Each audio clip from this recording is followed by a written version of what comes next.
Hi, and welcome. I'm Kristin Vaughn. I'm the Chief Content Officer for blackdoctor.org, and I am here with a very, very special exclusive interview with R&B legend Montell Jordan and his beautiful wife, also named Kristin, that we are so happy to have here today. As you know, this is September. This is Prostate Cancer Awareness Month. And we are here to talk with someone who has really made it his mission to help Black men in particular get screened and to be aware about prostate cancer. Mr. Jordan is a global ambassador for Zero Prostate Cancer. He is also on his journey to be a two-time prostate cancer survivor. We know he's done it once. And this time we know that with faith and family and the support of all of us behind him, he is going to do it again. He's going to tell us a little bit about his journey, share with us some more information about the movie, Sustain the movie, that him and his wife, Kristin, are working on, and that really chronicles the journey. And we're going to hear more about that. First, I'm going to share a few numbers about prostate cancer and Black men in particular. And these are important numbers. You can definitely go to Zero Prostate Cancer and find out more about these numbers. Again, prostate cancer, 1 in 6 Black men will be diagnosed with prostate cancer in this lifetime. Every day, nearly 17 Black men will die of prostate cancer. And every 9 minutes, a Black man is diagnosed with prostate cancer. Now, despite the higher risk, though, there are 3.3 million prostate cancer survivors that are alive in the US. And with early detection, more than 99% of people diagnosed with prostate cancer will be alive in 5 years. So there is good news. And that's some good news that I know, Montell, you want to spread the word about. One of the big things you want to tell people, Black men in particular, is about the importance of the awareness for one and early screenings. First off, Montell, thank you for joining us. You and Kristin, thank you so much for joining us. Tell us a little bit about your road to finding out about prostate cancer. What did you know about prostate cancer before you had a personal connection with it? What does your family history look like with prostate cancer? Thank you, Kristin. We're honored to be here. And let me just start by saying that before being diagnosed with prostate cancer, I did not know about prostate cancer. I didn't study prostate cancer. I didn't know any statistics about it. Honestly, I didn't care about it because it did not affect me. At least I didn't think it affected me. And so because of that, because I was not aware of it, I wasn't an advocate for it. It just seemed like the C word in itself just did not apply to me. And so from that standpoint, I think that's the place where a lot of men reside, in a place where, well, it doesn't involve me. And because it doesn't involve me, therefore it doesn't exist. And so diagnosis for me was a result of a decade of going and having myself screened and getting blood tests and finger checks and all of that. But I mean, medicine has advanced throughout the years to where that's not even the thing that detects. It can, but really it's blood levels, it's PSA levels. And so from my early 40s to my early 50s, during that time period, there is a track record or a blueprint or a template of my blood PSA levels that was able to show 12 years ago was at 3.1, or then it was at 3.4, then 3.5, then 3.8, then 4.1. And just these slight increases just kind of gave and no one bats an eye if it's beneath 6. Anything sub 6 is not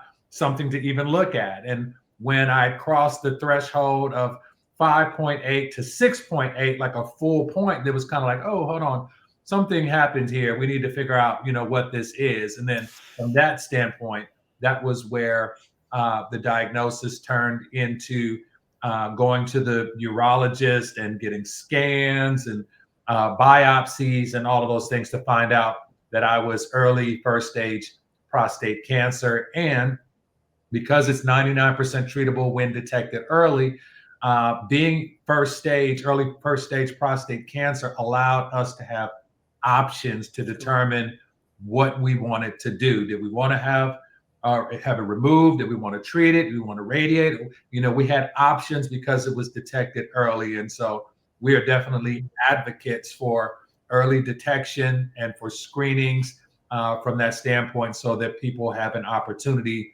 to make some form of decisions regarding their lives. And that's so important what you said right there, because the advances are what people need to know about. And also the testing, like you mentioned, the PSA screening is so important. And that's a blood test. That's a finger prick that can be done. Whereas people often think about the prostate exam. And I think for a lot of men, that's where they immediately kind of shut down on that. Do you find when you try to have discussions with Black men about prostate cancer, how do you kind of get past the myths and the stigma? What do you tell them to convince them and also their wives? I want to talk to you, Kristin, about that as well. But a lot of times that's the education aspect that we need to share also. Yeah, well, let me just say, I started out, and I want to circle back around to part of your first question as well, is about my family history. Long before I was ever diagnosed with prostate cancer, I was going and I was just I was getting checked and regularly screened for it. And so I would joke about it. And so that's how I would interact with other men about getting checked. Like I would say, I'm going to get my prostate checked today. My doctor has very firm handshake. Pray for me. I would say, jokingly, I would say, oh, I'm going to get a prostate check today, and then I'm going to curl up with a pint of Haagen-Dazs and watch Hallmark.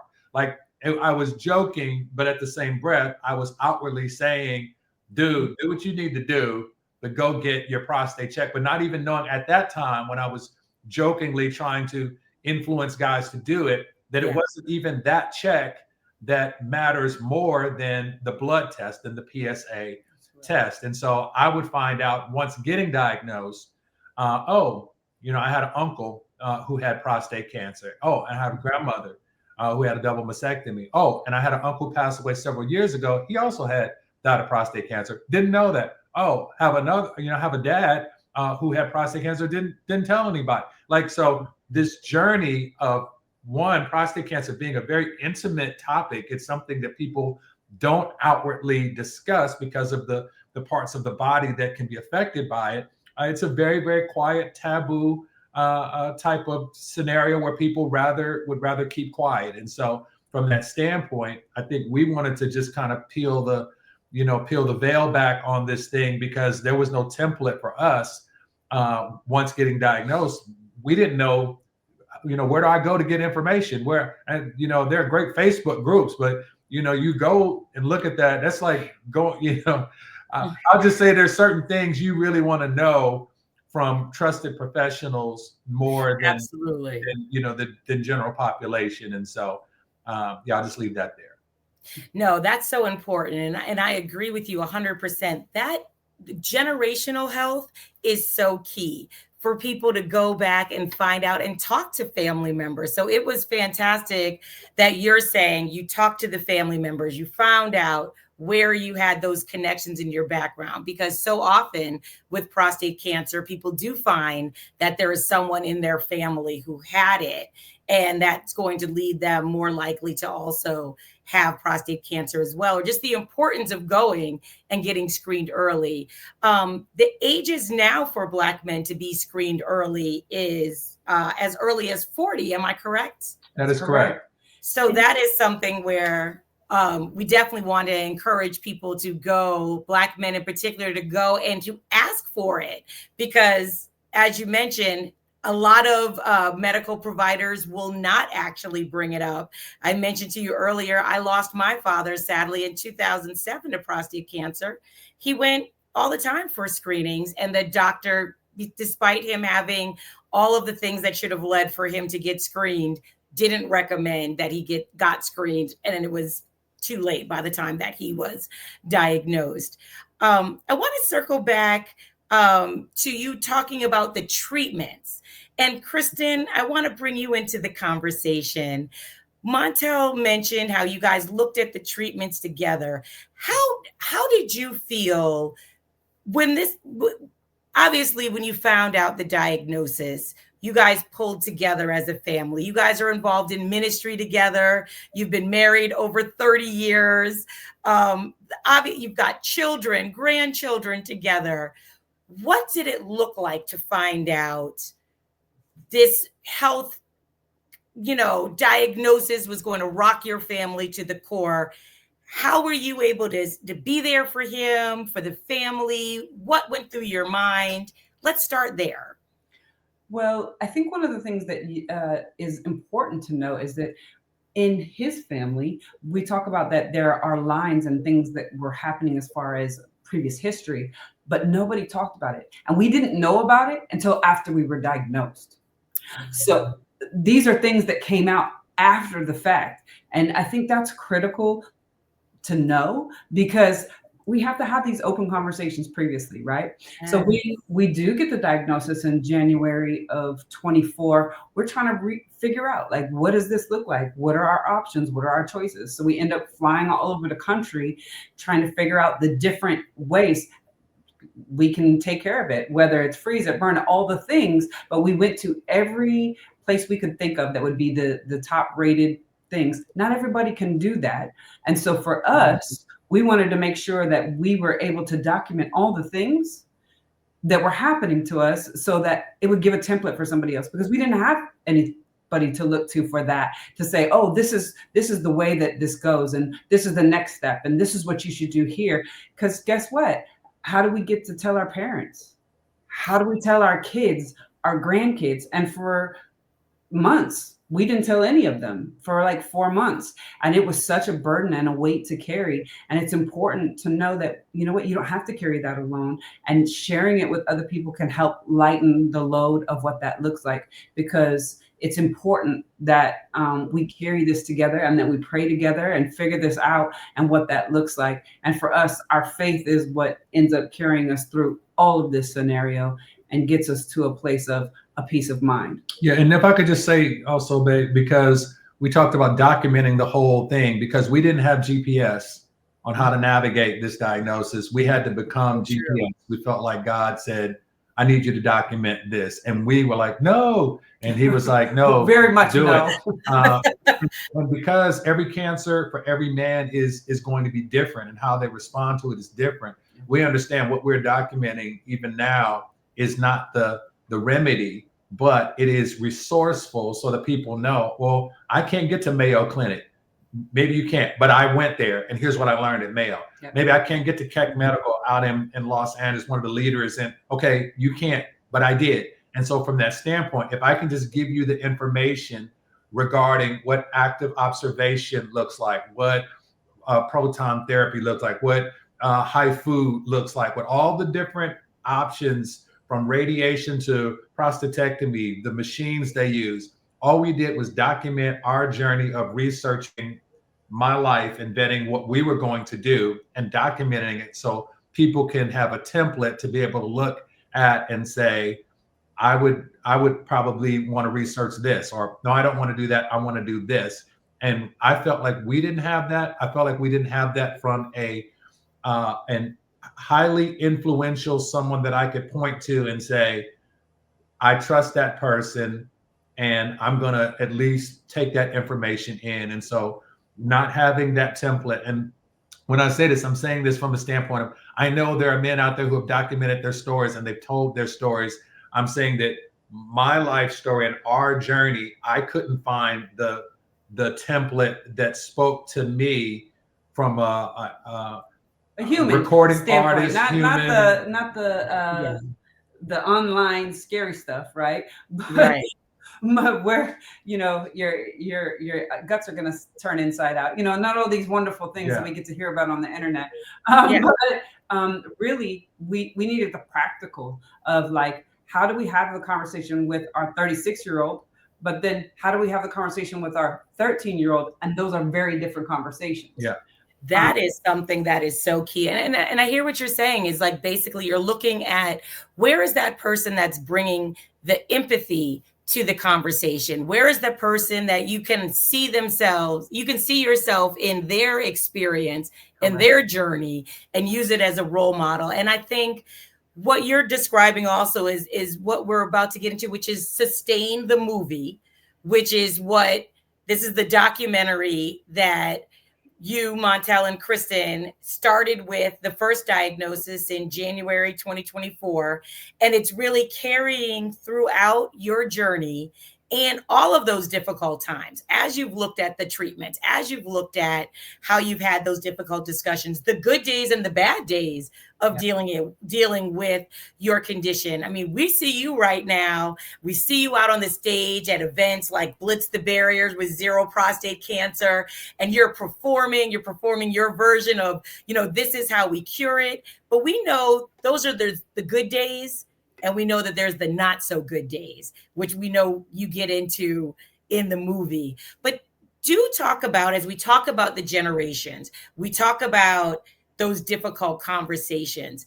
How did you approach those conversations? Because when we talk generations, we're talking up and we're talking down. You've got a 36-year-old, you've got a 13-year-old, and you mentioned you're talking about your mother as well. And the secret of 4 months, how do you keep that for 4 months, just the two of you? And thank goodness you leaned on your wife. Some people don't lean on their wife for that 4 months. How did you decide to do it? Did you sit everybody down? Did you have individual calls? Walk me through that. Okay, well, I'm going to start here, and I'm going to give you a real transparent moment right here, because part of our superpower is transparency and vulnerability. Okay. So we'll probably ask you for access to this footage, and here's why. Because right now, as I'm preparing, and I'm skipping forward a little bit, as I'm preparing to go through a new set of treatments that require proton therapy for 7.5 weeks. Starting in October, I have to take a hormone blocker that is helping regulate my body to prepare for the proton therapy. And one of the side effects of it is you get menopausal type of side effects where you get hot flashes. Menopause at the same time is muscle. I have my fan blowing right over here. Well, I need your fan right now. I've got my perimenopausal. I want them to see this. This is not because it's hot in this room. It is hot because the medication that I'm taking right now in real time, 24 days into this journey, is actually happening right now in this very moment. And the thing is, I don't think something like this is documented anywhere. It may be, but I haven't found access to it. And so by documenting it and telling it and saying it, not being afraid of it, maybe even laughing at it, but not joking with it, but from a standpoint of, this is what I am navigating through in this process. This is a part of what Sustain the Movie is. It's documenting in real time what we are navigating, which we thought would be, we documented it from the standpoint of, we're going through it and we finished it. Cancer's taken out of my body. Yay, us. And then a few weeks ago, the re-diagnosis of, oh, there's more. Okay, that means there's more filming. And so that's where we are in this process right now. So to tie back into the question you originally asked, Kristin, is that how did we eventually tell our kids? We told the oldest first. the oldest basically said, you got to tell the other kids, because one, y'all shouldn't have held it that long, and two, we got to be able to take this journey with you. And part of what we were learning in that process, even on our side, is my hesitation and the hesitation of many men of sharing with their wives or anybody, is they feel like when they tell somebody about the cancer, that that person also now has the responsibility of carrying cancer. It's almost like cancer does what it does, and it eats away at everybody that it touches. So I almost don't want to tell somebody else, because I don't want them to carry cancer. I'm the one that's carrying it. But what we realize is that I don't need anybody else to carry cancer. I need them to help carry me. And there's a difference. And so recognizing that my wife can help carry me and my kids can help carry me, when you can make that distinction and help others make that distinction, you don't have to be isolated in solitude in this own, in this lonely space of, I have to carry this thing on my own. It's the thing that's trying to inhabit me right now, but I don't need anyone else to carry that. But I do need them. I think the statement is, I can do hard things, but I cannot do hard things alone. And so this is the journey of bringing the other kids in individually, not on camera, and telling them, here's what dad and mom are going through. Sitting down, telling the 12-year-old at the time, here's what dad is going through, and here's what we're navigating. And then after they all processed it individually, not on any cameras, we then asked them if they wanted to process it openly with each other, and if they were willing to process it with cameras being present for other families to be able to get freedom from. And so they agreed. And so her moms and all our kids and everything, they all came together. And then that's when they together openly processed what they were navigating. So there's no template for it. There's no right or wrong way to do it. It's just right now, the way that we have done it, that can be a way that others can choose to move forward. And I don't think everybody wants to document their experience. And so they don't have to worry about that part with the cameras, but they can know at least, well, here's how you can tell the most, the mature of your kids, and how together you bring the tribe together to help each other along, and that everybody is not carrying the disease. We need you to carry dad in this process, or help. And the other thing is that in talking about it and in letting the knowledge and the power of knowledge come forth, it allows them to have peace of mind, right? So my grandson was having an issue with it because because my father passed of lung cancer in 23. So now we have Big Papa with cancer, but it's not the same. But they don't know it's not the same. At 8, you can't process that. Right. And so how do I process that with my grandson and say, hey, let me give you knowledge, let me give you power, let me show you what's happening, and let me show you what this looks like, so that they can have an understanding, so they don't have the angst of it, and they're not trying to associate it with something else. And it's the knowledge as power. And so for us, we're really big advocates of early detection and conversation.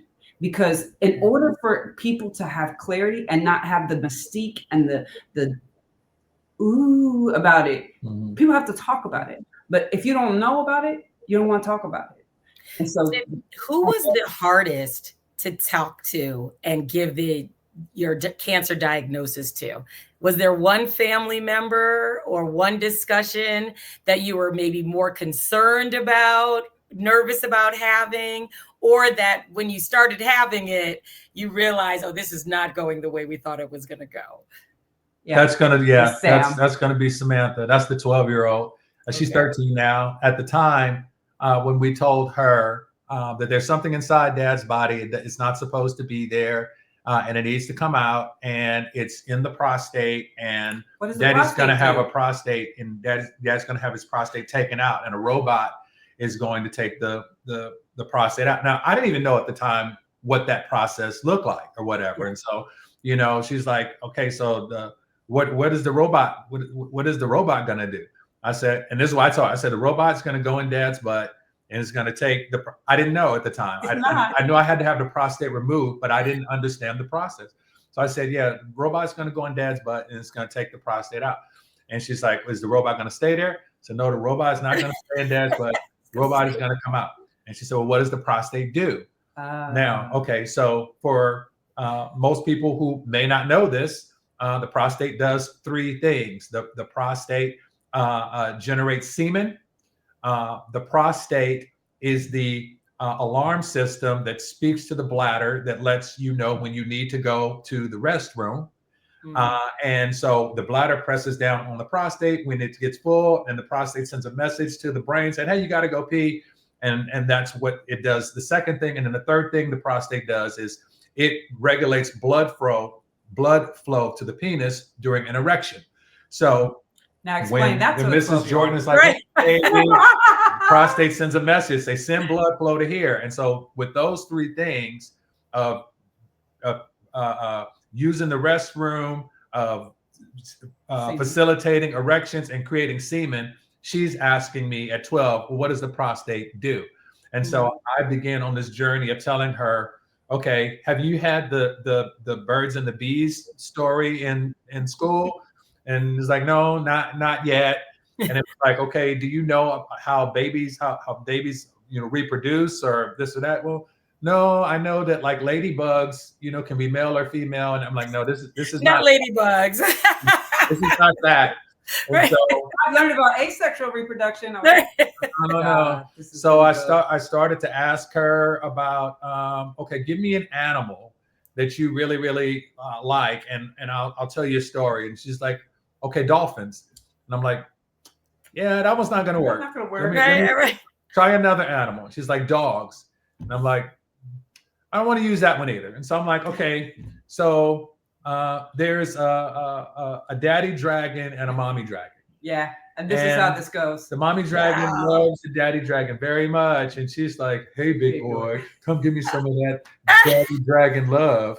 And then when he does that, then the prostate is what. And so I'm trying to give her what this, and every time I would say, and so it produces semen, and she would go bleh, or I'll say, then it gets an erection, and she go bleh.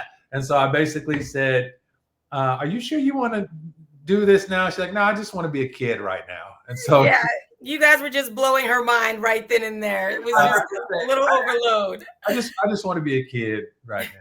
So, and I was like, so that is part of it. Maybe your next thing is you're going to be like the children's book author, Leaving the Birds and the Bees, right? Yeah.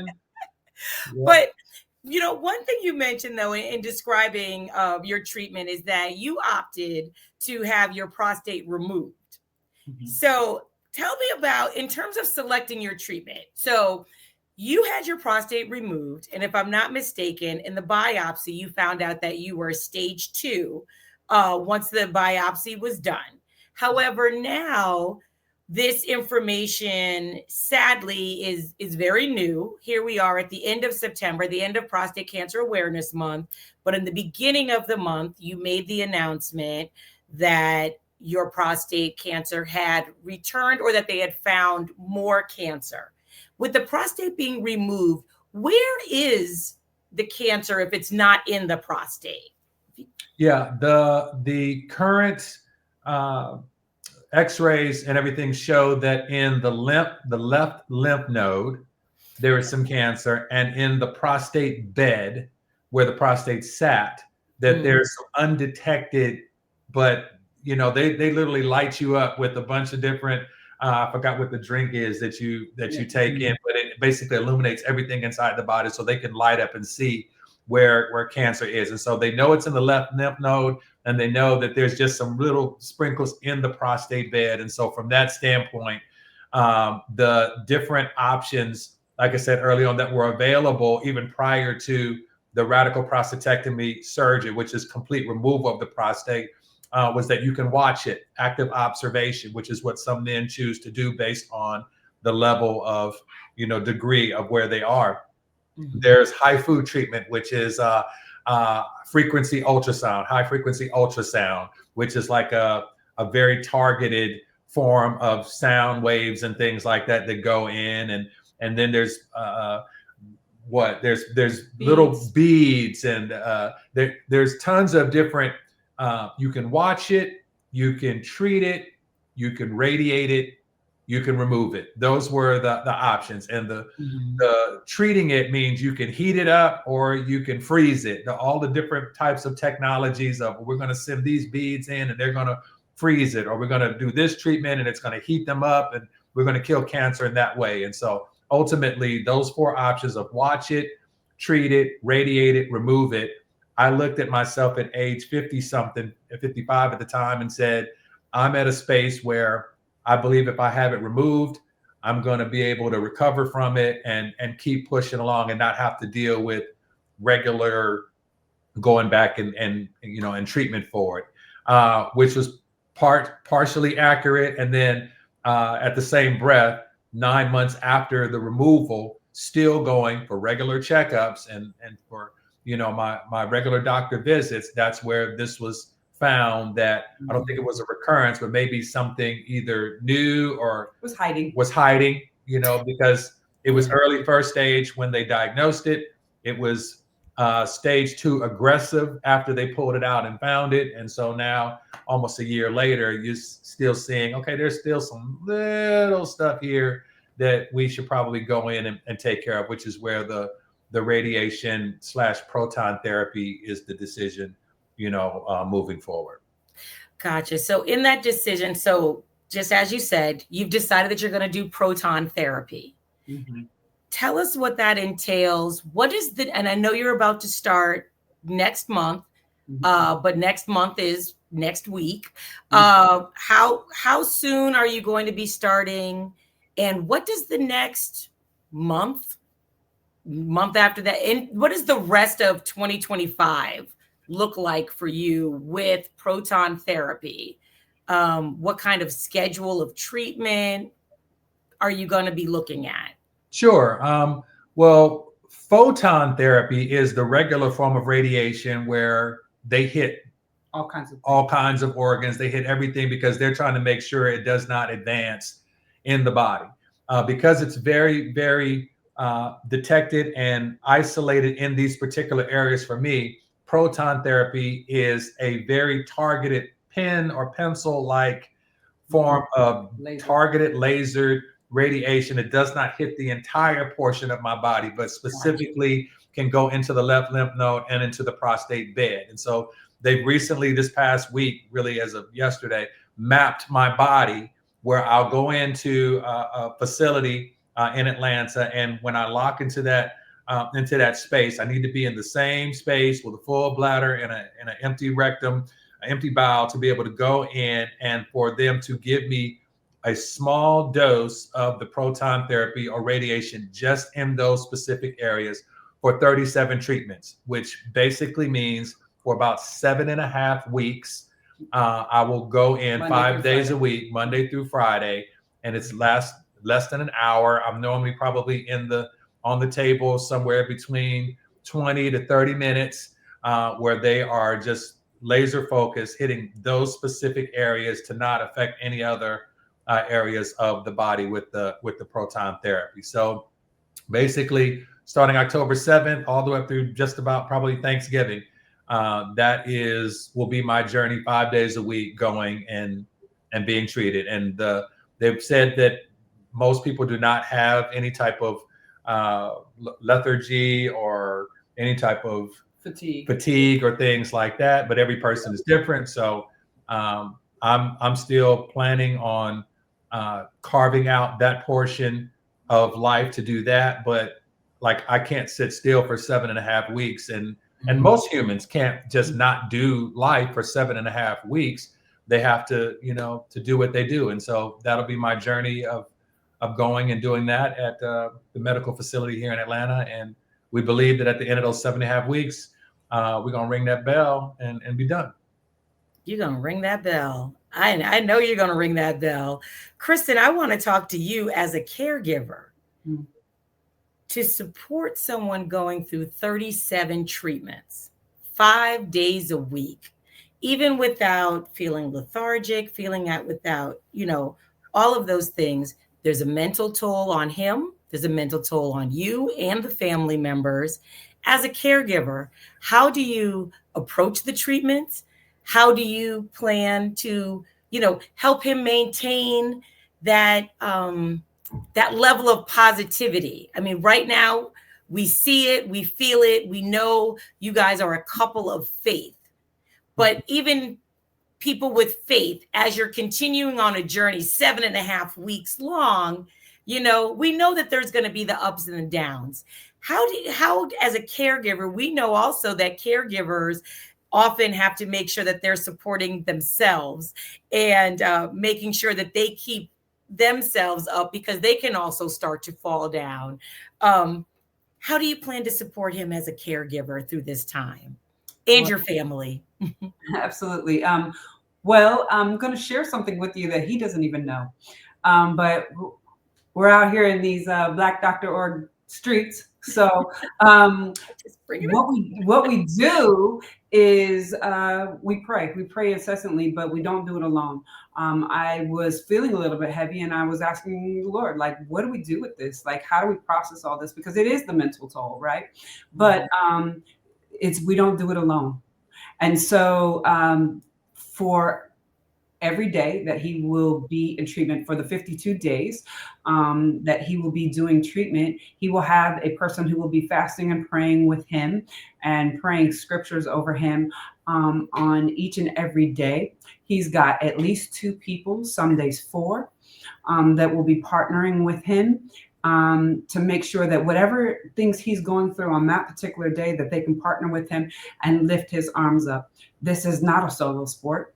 This is, we have to do this with other people. And this gives us the strength that we will need to go through this and make sure that our arms are being lifted up in this process. And me and our kids will go with him each day. Someone will go with him. We don't go in the actual therapy room with them, but we go and take him. And then we're there for him mentally to be able to have those conversations, to say today's a tough day or today's a good day. Whatever that day looks like, one thing we know is we won't be doing it alone.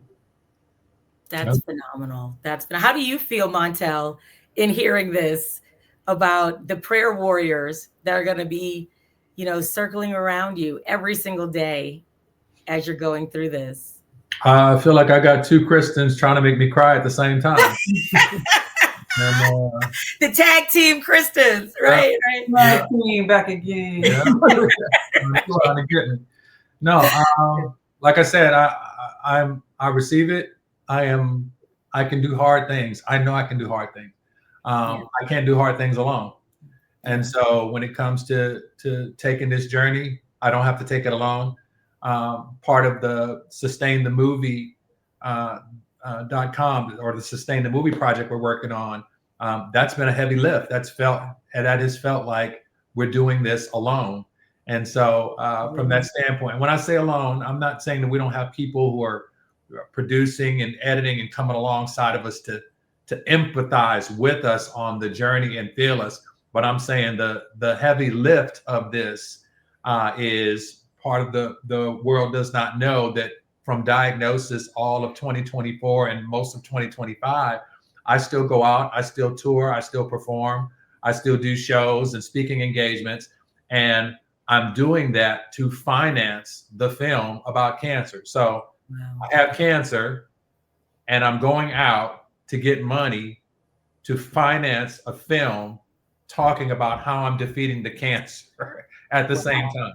That is a crazy cycle that you're doing right there. And right now, Sustain the Movie, you've got a trailer that's out. So people right now can get a taste of the movie that literally is happening in real time. I mean, this is, as you're starting these 37 treatments, the camera is still rolling. Correct. It started rolling in January 2024 when you got the initial diagnosis. It is still rolling right now all the way through. People can watch this. Where can people watch this 13-minute trailer? How can people contribute to help this movie come off, get released, get completed, and get you off the road so that you can rest.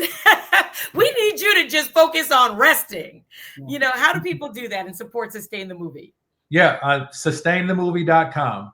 Very, very simple. Sustainthemovie.com. You can see the entire trailer there.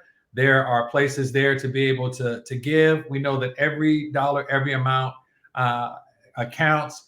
I am thinking even bigger from the standpoint of we know that there are pharmaceutical companies, there are facilities, there are very very generous people. There are folks that can stroke a check and help us get this thing done and get Montell off the road.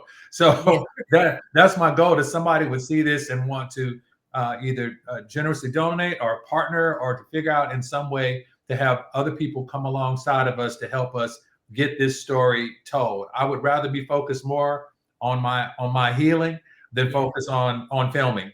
And so I think that's the biggest thing for us, you know, right now. The story's got to be told. And so because of that standpoint, having, you know, I don't know who or what, but the machinery that took out the prostate, the things that's giving me the heat flashes right now, like, you know, come to the table, let's get this thing done. Because the two things that we're trying to do, Kristin, is one, we're trying to get the documentary finished for the 30 years of This Is How We Do It. Okay. We also know that next year, I'm an ambassador for Zero Prostate Cancer. Next year, 2026, is 30 years for them. And so the objective is that we want to have this documentary done so that 2026, we want to do, and you started alluding to this, we want to do a This Is How We Cure It tour, where we travel to 30 cities, celebrating the 30 years of This Is How We Do It, celebrating the 30 years of Zero Prostate Cancer, and celebrating with a tour in 30 different cities, where in those 30 cities, we screen the film and we get men screened when they come to screen the film. So the setup is perfect. Like, it's the perfect storm of getting men healed. Zero Prostate Cancer is looking at helping 100,000 men heal over the next, is 100,000? 10 years. 100,000 over the next 10 years by 2035 to get them tested. I want more than that. I believe we can do more than that. I think we can do 100,000 in the next year if we're out and we're screening and we're touring and we're hitting those cities and doing what we need to do. And so, I we need think people to come alongside. we need people to help, come, bring us to the forefront so that we can take the mystique off of this disease and that we can get people healed. Because the truth is, early detection saves lives. 100%, 99% treatable when early detection is done. And so that's what we're doing. We're being advocates for early detections and screenings, and we're trying to bring the screenings to people as opposed to saying, you go do it. We're trying to take all the excuses away. So that's what you're doing as a global ambassador for Zero Prostate Cancer, is really getting the word out, getting the screenings out. You got 30th anniversary of This Is How We Do It. I saw the remake of the This Is How We Cure It at the Zero Prostate Cancer Blitz the Barriers event, the kickoff launch event in Atlanta. Love that, with the retired NFL choir behind you. This is how we cure it. I'm waiting to see all the lyrics change. I need all the lyrics to be redone so we can really get the song going. But that's fantastic. I mean, this is truly a mission for you. 30th anniversary for Zero Prostate, 30 cities, 100,000 Black men screened, or 100,000 men screened. And we're talking a very simple blood test right at the screening. Get your PSA numbers checked right there, then and there. And we know how much that early detection can save lives right then and there. That's fantastic. And then with sustainthemovie.com, we've got the opportunity right there for people to support you and Kristin and follow your journey and really make a difference in giving that template. Like you said before, you've got This Is How We Do It, but you had no idea of how to do it on this journey. What's the GPS? What is the rule book? And this is how you're putting it out there for Black men out there. And when you said you didn't have anyone relatable, I think this is the difference this time around. There are many Zero Prostate Global Ambassadors, and they bring different things to the table, which is fantastic. I know you as a global ambassador are going to really touch a lot of people who are going to be able to connect with you also in particular. And I think the strides that you're taking is amazing. Very excited for you. We're going to be following your journey. Really hopeful, faithful, prayerful for you on this journey. I'm gonna be sitting here with my fan thinking about you. And I just, as a last thing, is there any other calls to action that you want for us, to look into the camera and speak to the Black men that are out there, either hesitant or just unaware? Is it get your history? Is it get screened? Hold on one sec. That's my refrigerator wants to chime in. I'm sorry. Do you have any calls to action, before I let you guys go, about, what you would like Black men to know about getting screened, about early access, or just as we wrap up Prostate Cancer Awareness Month, or just a message to your fans about the support that they've given you so far, looking into the next month? Yeah, for sure. I'm gonna look into this camera here and just before I talk to my guys real quick, I need to talk to my ladies out there. Super important. Hear your brother here.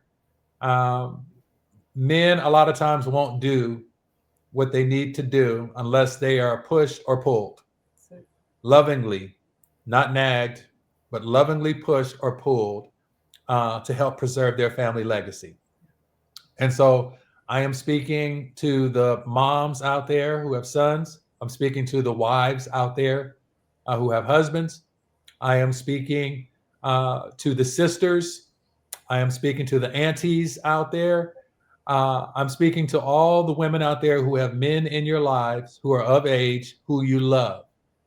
And I am asking you to ask them or push them or prompt them or pull them or encourage them or influence them to just go get checked.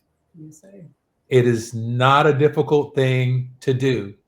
It is something that is very necessary for you and the men in your lives that you love, your pastors, your brothers. Like, it's so vitally important that something so treatable is doing what it is doing, not just in the world, but specifically in our community. When you hear that 1 out of every 8 men is going to be diagnosed with prostate cancer, 70% of those guys are going to be African-American men. That's 1 out of 6. Hello, blackdoctors.org. 70% is going to look like this. Yeah. And 70%, if they say it's a 70% chance of rain, bring an umbrella.